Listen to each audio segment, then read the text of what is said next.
The shadows of storm and night, the mysteries of life and light, from unearthly peculiarities, celestial and divine, to apparitions and transcendental signs. You're listening to the Spirit Podcast. Hi, friends, and welcome to The Spirit. I'm Beck. And I'm Steph. Hey, Steph. Hi. Glad to have you with me today. We've been fighting off diseases and viruses and such. Yes. If it's not me, it's you. Yep. But we're okay. We're making it through, and it's perfect because today's show, we're going to be talking about miracles. That's right. Who doesn't need a miracle in their life? I know I do. I think we all do at one point. We all need a miracle. I think we all do. And it would be nice if everyone got a miracle. What is a miracle? A miracle is an event that seems inexplicable by natural or scientific laws. In various religions, a phenomenon that is characterized as miraculous is often attributed to the actions of a supernatural being, especially a deity, magic, a miracle worker, a saint, or a religious leader. And that's according to Wiki. So let's talk about some miracles. Have you ever had anything miraculous happen within your family or anything extraordinary? I had an aunt that was really sick, and you and your sister had gone in, right. And she was on a ventilator. She wasn't doing well with her breathing, and I mean, we didn't think she was going to make it. And you and your sister, who sadly is passed, went in and sat down and did the rosary with her, I believe. It was the Divine Mercy. The Divine Mercy. Which is, you use a rosary bead to pray it, but it is different. And it wasn't much longer after that she recovered. Yeah, it was like, I remember your mom had said that it was the worst night that after we went there, it was the worst night because your mom stayed there with her. Yeah. Worst night she had, and she really thought she was a goner. And then she came out of it. She had no memory of us coming there as far as I remember. No, but she did later. She did later. She remembered you guys. And then in death, of course. I think one of the things that we brought too was water from Lourdes, France, which is, I have some information on that about miracles. And also, I think it was oil, maybe holy oil. I don't know what kind it was. I remember we put like the sign of the cross on her forehead, on her hands, and then we did the Divine Mercy. And I was actually disappointed to hear that she was doing bad because when we got updated later on, I was like, oh, the prayers aren't working or they didn't work. And then all of a sudden, boom, she was around and she lived for a while after that, right? Yeah, she did. She lived for quite a while. She went through her bouts, but... Yeah, I mean, obviously she's got... Well, tell us about the water from Lourdes. Well, Lourdes, France is a place where St. Bernadette Soubirous had seen an image of the Virgin Mary. She was also very sick. She had, like, I don't know if it was asthma or something, but she was gathering sticks, I think, for, some heat for their house, just some fuel and or maybe cooking. So while she's out and about, her mother always forbade her to walk through this stream. And because she would get easily sick. So I think they were afraid, okay, you go through the cold water, you're going to get sick. So I think that she listened to her mother. But in this area where it was a dump, it was actually the local dump where people... Oh. Yeah, I know. You wouldn't think of it as a place that the Virgin Mary would appear. You'd think she's going to pick someplace special. Beautiful, yeah. But it is a beautiful area, really, though. Minus the dump. Yeah. And so Our Lady appeared to her and had her dig in the ground, which was weird. And she had her eat these... there was things growing there in the ground too, and she made her wash her face with the dirt. There was a little bit of water coming up, and eat the herbs. Okay. And she was healed of whatever it was that was wrong with her, which I can't remember. I don't know if she had... Sound like an autoimmune. Yeah, I don't know. I can't remember what it was, but it was like, I think she had asthma and things like that. Mm. So she was healed by Our Lady, and Our Lady kept on telling her to come back. That initial thing that she dug turned into a spring of water, and then it became big, and then eventually people were knowing something miraculous was happening, so they built something to contain the water, and then people started having miracles. So the water that we had put on your aunt was from Lourdes. And anyone can get this now. This water still exists there. In fact, when they've examined it, it's just normal spring water. There's nothing about it that makes it better than any other water. So it's more of a faith-based or like that guarantee from Our Lady that some people are going to get healed because, one, they have faith, and two, it's God's will for whatever reason. There's been recorded some amazing miracles from there. The unique thing about the water, it's frigid, it's ice cold. So when people go there to have a healing or experience it, they have to go in naked. So they have a towel wrapped around them. And from what I've been told by people who have been there, is that the water evaporates very fast. So you're freezing, you're going in freezing, but you come out and you're dry really quick. It's kind of bizarre. It's not just lingering on you and you gotta like constantly towel off. It's like gone. And so I had that experience with some of the water that I had from there, where I put it in my hands and it was that same effect. My fingers didn't stay wet for very long. Right. It just was instantly gone, like you put alcohol on your hands. Maybe it's a hard water town. Syracuse is a hard water town. You're in a hard water town. No one would know that commercial, but I know. sorry. Yeah, but have you ever tried taking a shower in soft water? It's horrible. The soap never comes off. Really? Yeah, well, it feels like you put the shampoo in and it's like that prank where someone continues to squirt shampoo in your hair. It just takes forever to get it out. But then when you have a little bit of a hard water, it strips your hair, turns it to straw. But everyone's hair looks terrible. No, but the soap comes right off.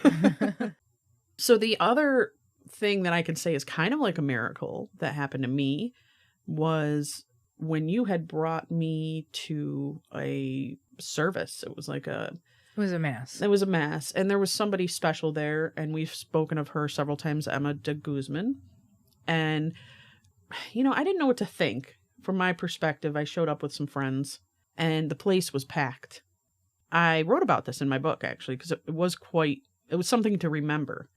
Emma, towards the end of this whole thing, came through the crowd and came right up to me and a friend of ours and said, "May I say a prayer for you?" And of course, we were like, "Yeah, sure, great." And what was really crazy is I remember being panicky because there were so many people around. They were all looking at me. Their eyes were, all eyes are on you.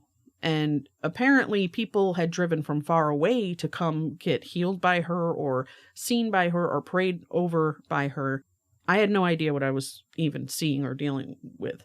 And she took my friends and my hand, and it was really weird because in that moment, it didn't matter that everybody was staring at me. Normally, I would have had stage fright. I used to sing at open mic nights and just get really nervous being up in front of a bunch of people. But my nerves just dissipated completely. And I was just in that moment.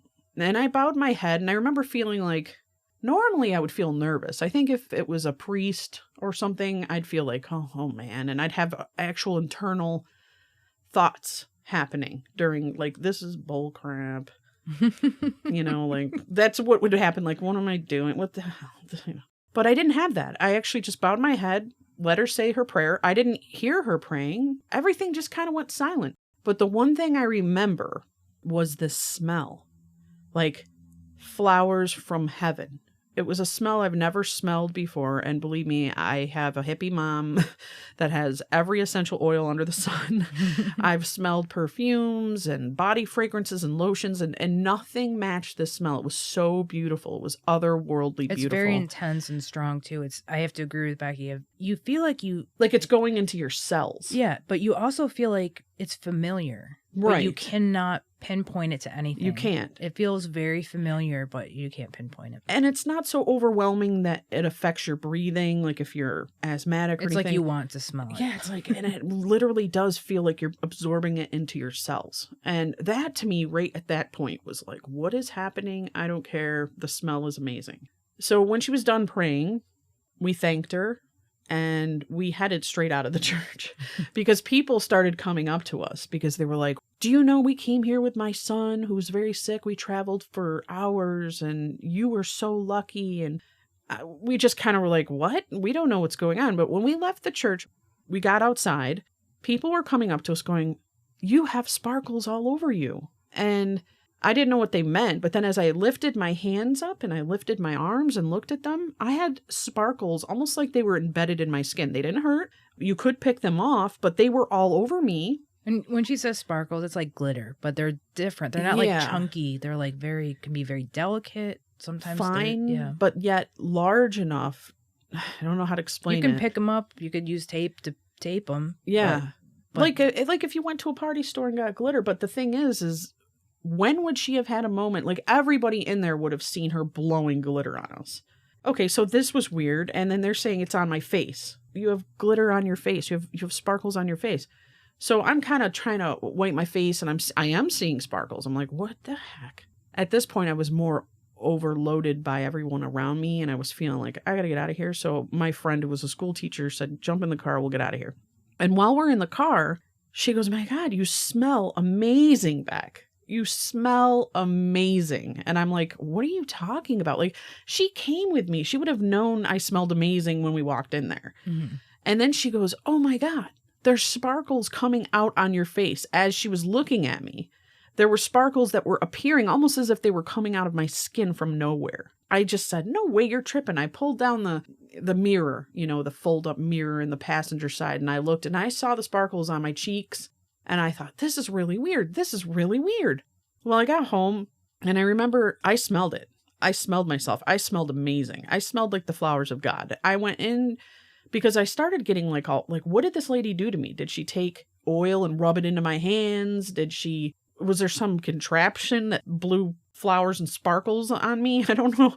So I started washing my hands in the bathroom like crazy. And that smell was not going away. No matter how many times I washed my hands, no matter how many times I'd smell my hands, and they didn't smell like the soap. They smelled like the flowers. Did your mom smell it when you got back? So that's the thing. So I went to bed that night. I didn't see my mom until the morning.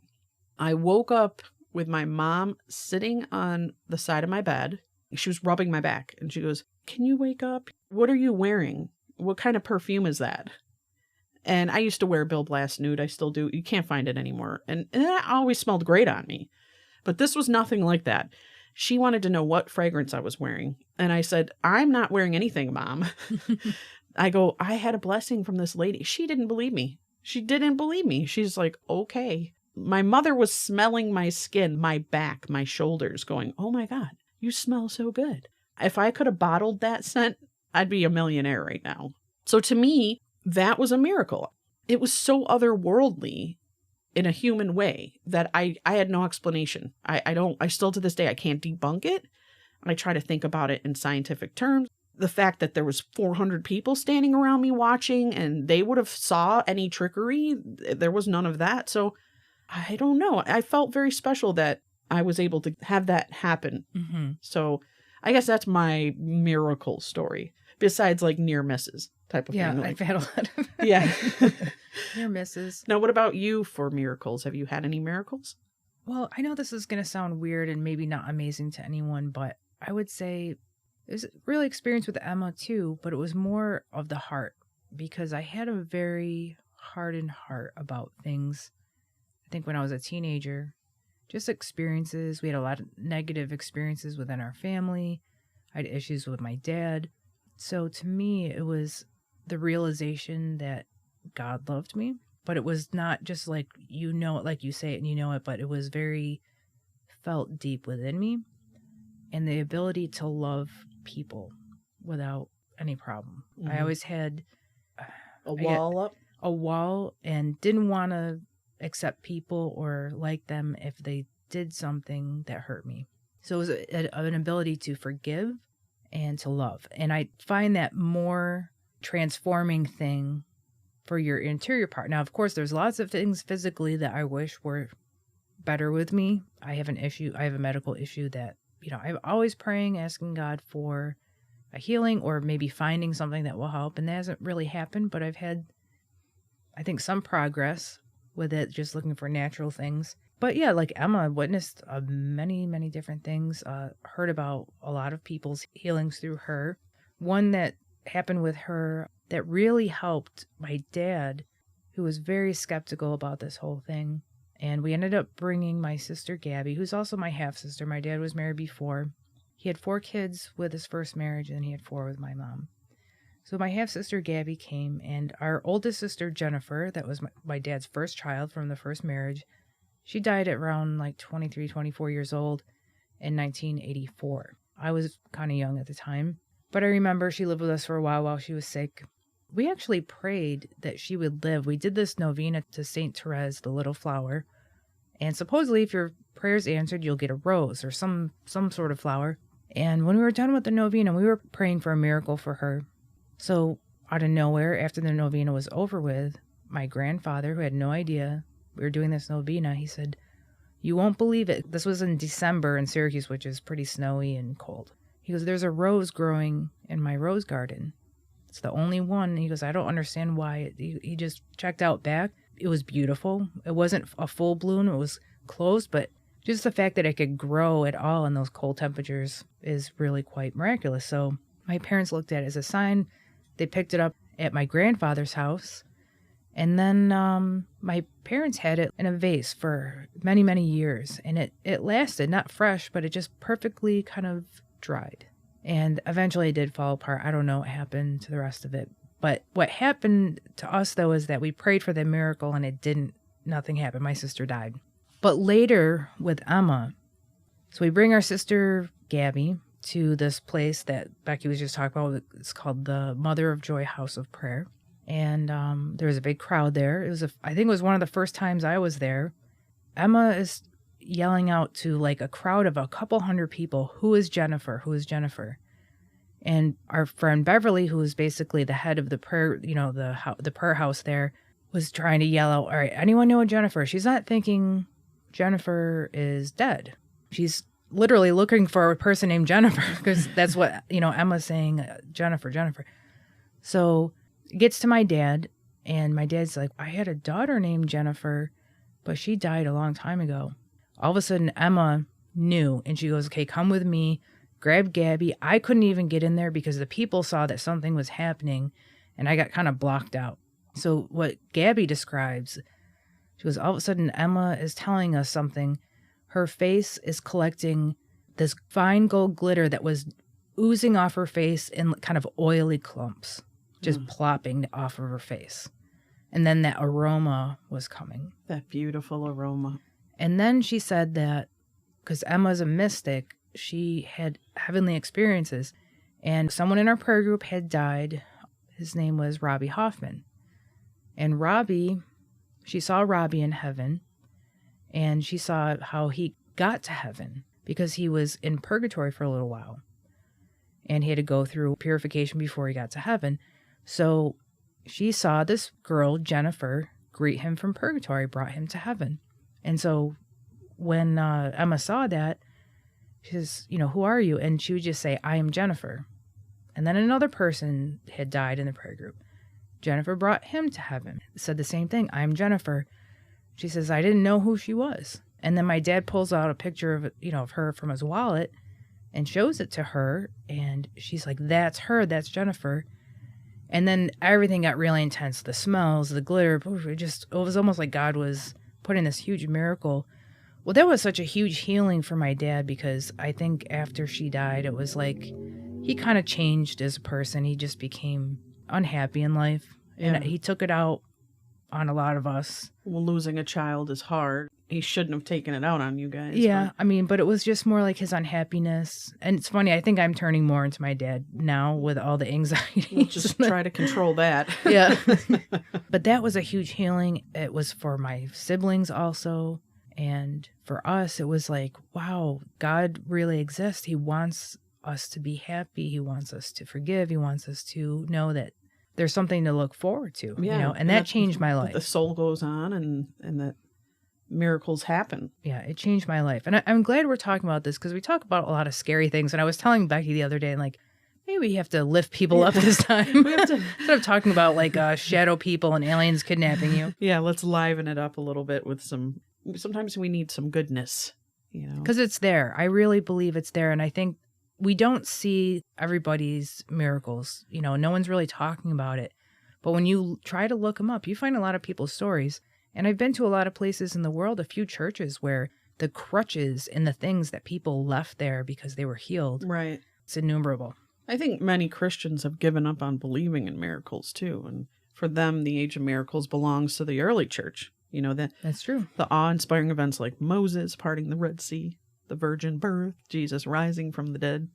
But just because we don't see this phenomena of biblical proportions occurring today, it doesn't mean that God has left the business of miracles.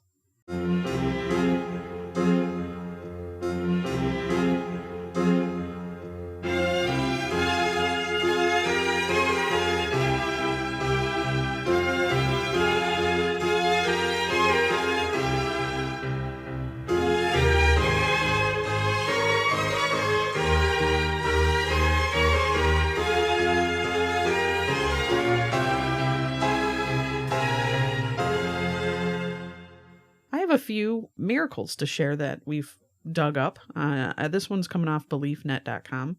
This is a mysterious voice led rescuers to find child who survived 14 hours submerged in a car. In March of 2015, Lynn Jennifer Grossback, 25, lost control of her car and landed in the icy Spanish Fork River in Utah. 14 hours later, first responders found her 18-month-old daughter, Lily, in her car seat hanging upside down just above the frigid water. Prior to finding Lily, both police officers and firefighters report that they heard an adult voice yell, "Help me," from inside the car. Now, they discovered that the voice could not have come from the young mother who likely died from the impact. The rescuers still can't explain the voice or how the girl survived hanging upside down for 14 hours in freezing temperatures without being dressed for the cold. Wow.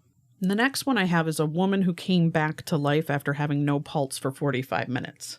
Ruby Grapura Casemiro, 40, fell unconscious from a rare amniotic fluid embolism during a cesarean section in September of 2014 at the Boca Raton Regional Hospital in Florida.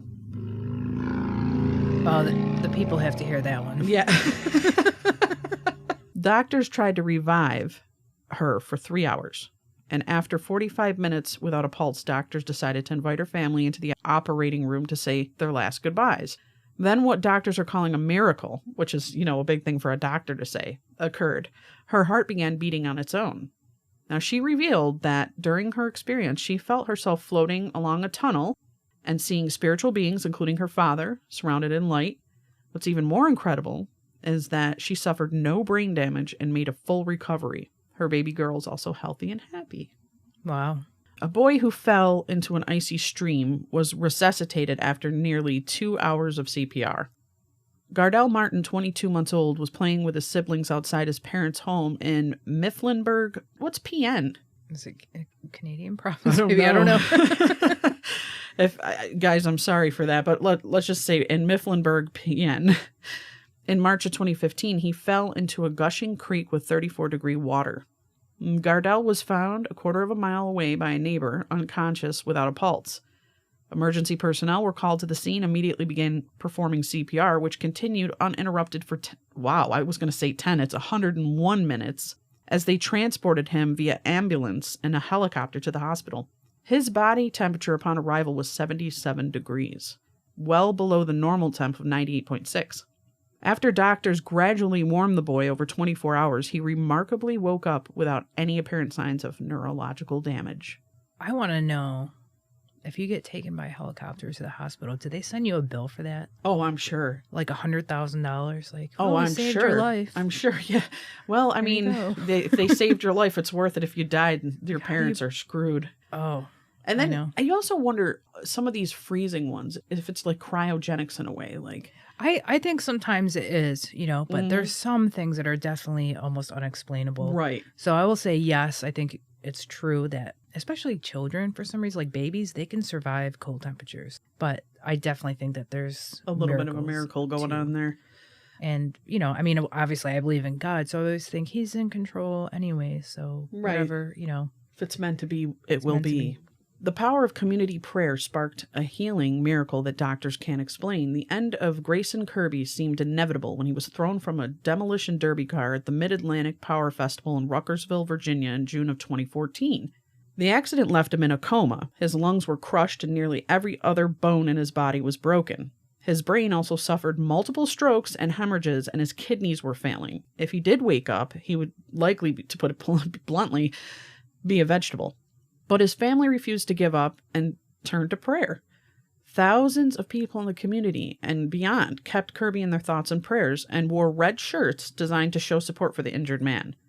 In a final attempt to revive Kirby, doctors hooked him up to a machine typically used for transplant patients, not trauma patients. Whether it was due to a divine intervention or medical intervention or both, it worked. 10 days after the accident, Kirby opened his eyes and mouthed the words, "I love you," to his father. The doctors couldn't believe it, and neither could Kirby. "I'm humble, I'm grateful, just amazed," Kirby said. "I know that God saved me, and I know that prayer and believing saved me." We know the power of prayer. Yeah. It's funny because we were just doing a session, an EVP, what do you call those? Yeah, EVP session. EVP session. Mm-hmm. And her spirit team, or whatever you want to call it, kept on telling us repeatedly, pray. Yeah. And we're like, for what? For who? And we're getting a little clues, but mainly that was the main theme. And it Was really, pray. So we did pray. We prayed together, and we're like, well, for their intentions, whatever it is. And then they still kept on saying it, not as much. Right. It slowed down a bit. And we're like, we don't know what to think. It's like, we open with a prayer. We close with a prayer. But when they say pray, there's usually something up. And they were using words like Redeemer, Savior, God, time, just very interesting things. For a moment, Becky's like, is Jesus coming now? Yeah, what's going to, is it second coming happening in June or what? Just a few more of these and then. Okay. Vatican confirms Colorado boy was healed by nun from beyond the grave. The Roman Catholic Church has a rigid, formalized vetting process when evaluating miracles, which are defined as divine events that have no natural or scientific explanation. Investigating a single miracle could take years. You know this, Steph. Yes. After a 14-year process, the Vatican released its verdict on a young boy's recovery from a debilitating gastrointestinal condition. Am I saying that right? Gastrointestinal? Gastro. I know, it's very hard. It was a miracle. Doctors tried everything, antibiotics, diets, tests, but it seemed like nothing could stop 4-year-old Luke Berge from literally wasting away in 1998. The 8 to 10 violent bouts of diarrhea he experienced every day for 6 months forced him to drop out of preschool.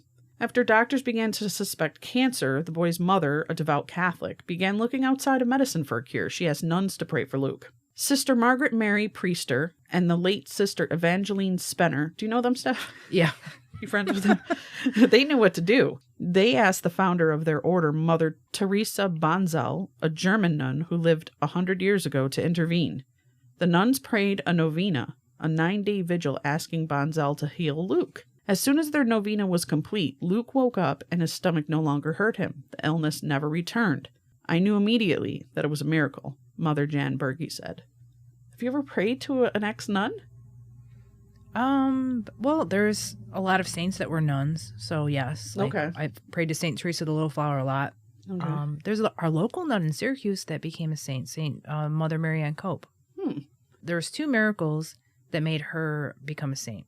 And one was a young girl. I don't know what her condition was, but it was definitely, there was a no cure for it. Okay. She was cured. That was the first one. I tried to find that story, but could not find it. But I found the second miracle, and it was a person who, kind of similar to the boy, she had a huge wound inside of her that was incurable. It was just spreading, causing major problems. I don't know what, it was infected, severely infected.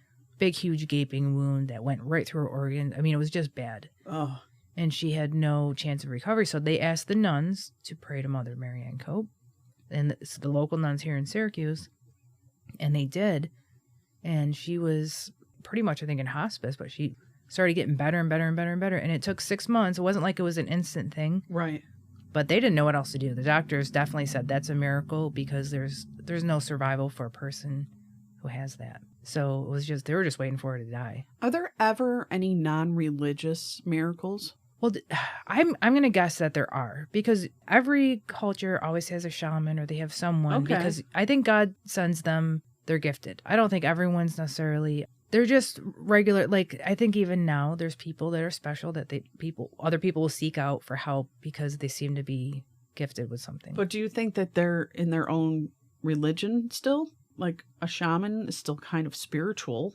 So are there any natural, because I couldn't find any natural, like, science-based miracles? There was one, and I know you've seen this, yeah, and I've seen it, but I think it was in China or somewhere, and the people were saying words over somebody that had cancer, and they had it all on video. They had, I don't know if it was like a x-ray type thing, but you could see it literally shrink, and they were just saying words of, like, love. This is so long ago. It was either loving words or words positive affirmations. Positive, and it's almost like, that whole belief, that energy, that when we speak, we can change things. Right.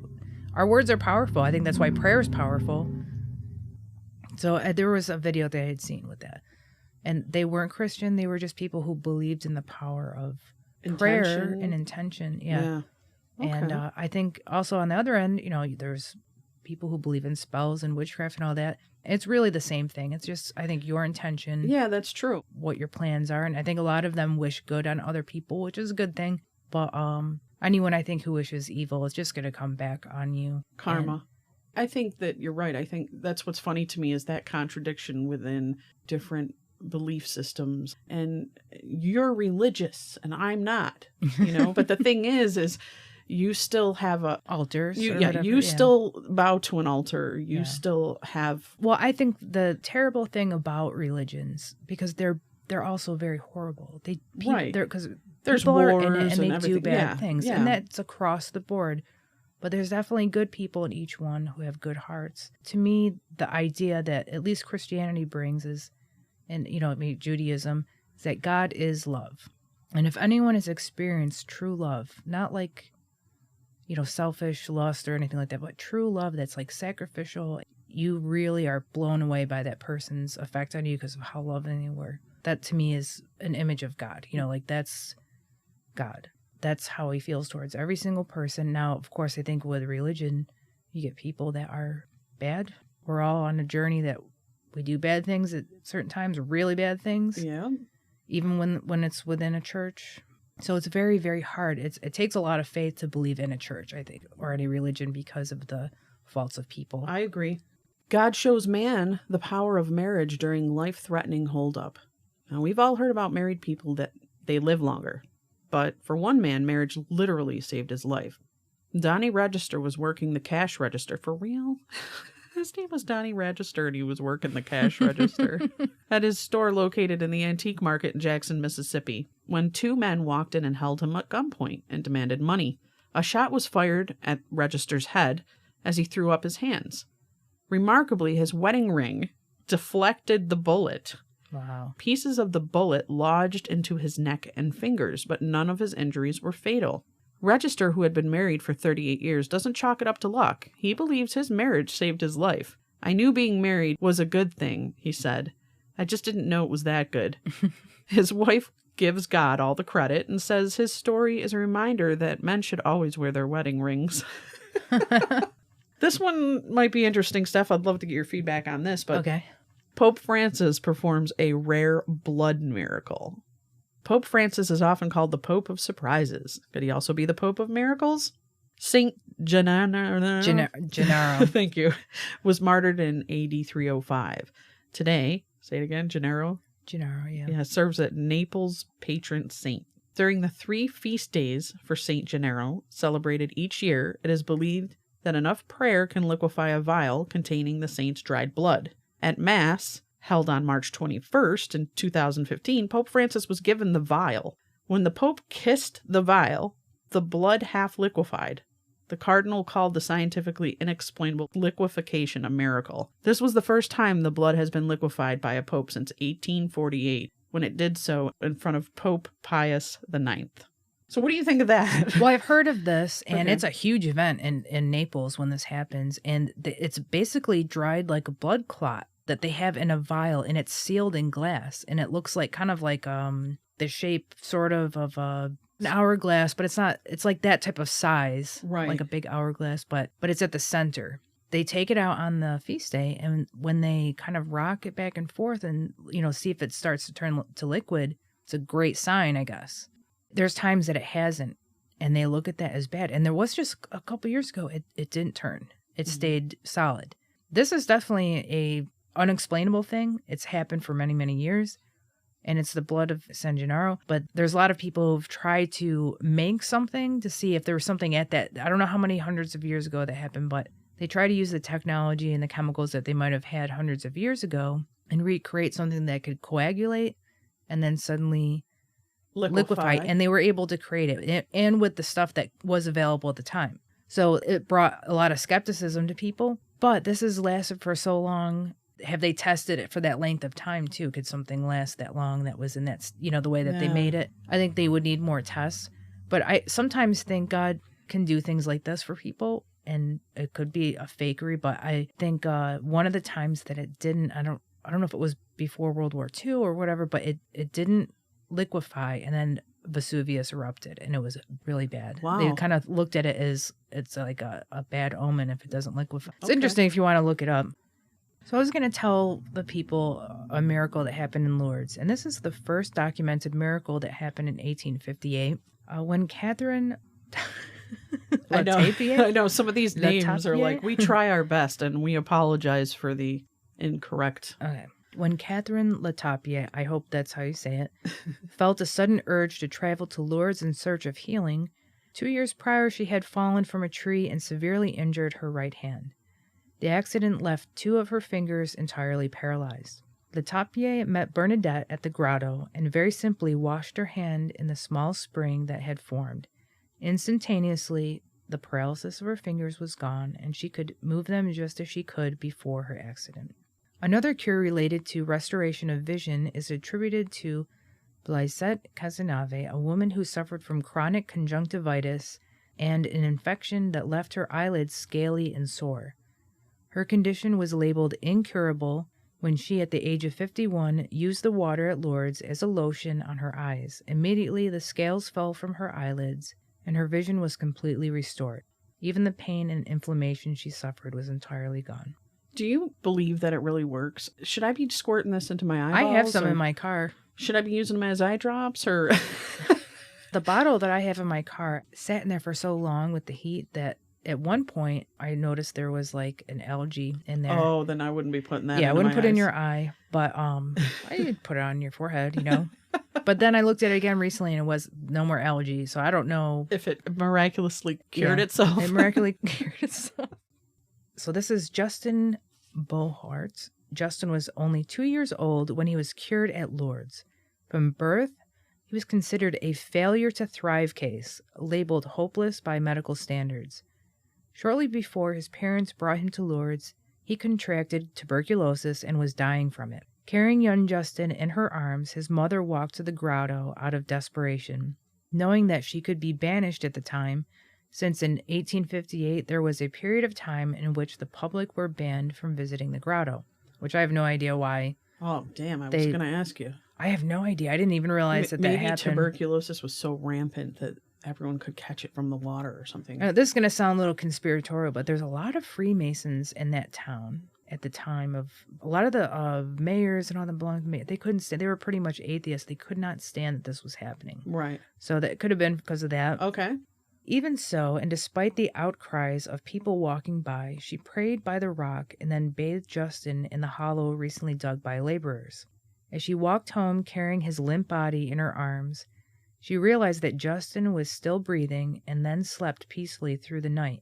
Justin made a full recovery and even lived to attend St. Bernadette's canonization in 1933. So he was like a limp, like dying baby. That's so devastating when you think about a mom. It is. You know, some of them, to go to a holy place like that, they will do, especially mothers, they'll do. Well, I think anybody that's suffering and they've been through everything they can go through, you'll try anything. And this will sound disturbing, but I remember reading this about St. Padre Pio. But there was a mother that her child died, but she was so determined that Padre Pio could do something. She put him in her suitcase, took the train. Oh, boy. I know, it sounds terrible, but Oh, she boy. brought him and he brought him back to life. him back to life. No way. Jesus brought people back to life. Yeah, but I don't know. How do sparkles just appear on your face? Yeah, well, maybe this is like a Pet Cemetery deal, and he comes back like Gage, or he's like a zombie. Let's hope not. That'd be Let's scary. hope not.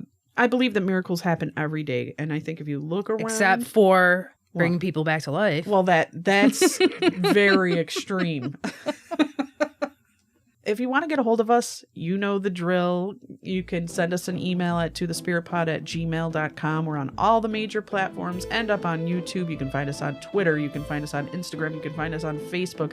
Feel free to send us a message on all of them, any of them, and please tell a friend about the podcast. If you like it, that's the best way to get the word out. Or feel free to leave us a review on Apple or any of the podcast platforms that you're able to leave a review. And, my friends, if you don't believe in miracles, perhaps you've forgotten. You are one. Bye. Bye. To the spirit Podcast. supernatural science Aliens. psychic Spirit. divine source. Heaven. The dead. It's magic, magic.